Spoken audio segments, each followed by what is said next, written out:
3, 2, 1. Breakpoints. Breakpoints, the definition for them is that any internal interaction.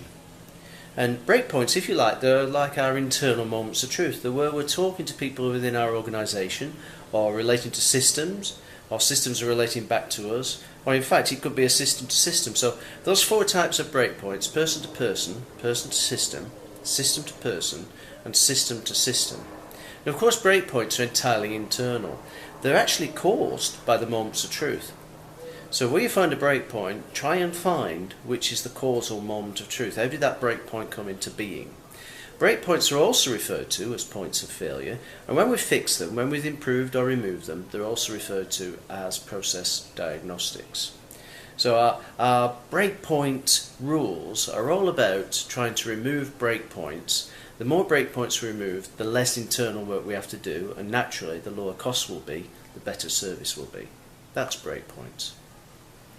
Business rules. Business rules are any decision point in a process. So at any point within a process or a set of activities where somebody makes a decision, that's a business rule.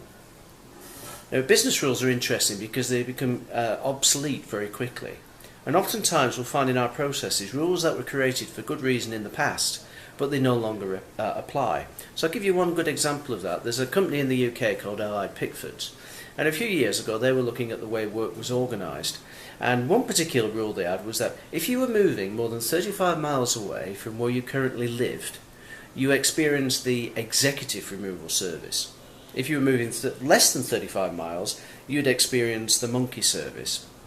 And interestingly enough, the monkey service was getting all sorts of complaints. Complaints from people living in inner city areas who were moving relatively short distances. They were usually high net worth people, young, upwardly mobile, moving to be close to the gym or closer to the office or even closer to friends or some other social activity. And yet they were complaining vociferously.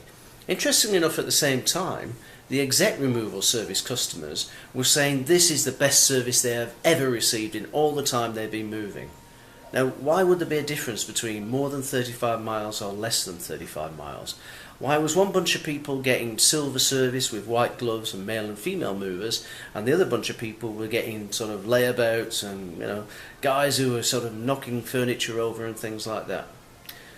The simple rule that existed was if you were moving more than 35 miles from your current location, the horse had to be stabled overnight.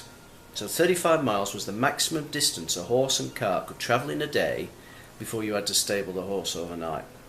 Now, I kid you not, this got into the 21st century, so a rule that was created 150 years ago was pretty good. It stopped horses dying, was no longer relevant in the 21st century.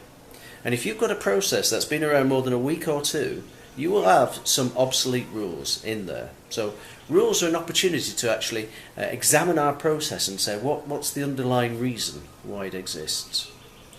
Now, business rules can be one of 3 types. They can be strategic, operational, or regulatory. That's business rules.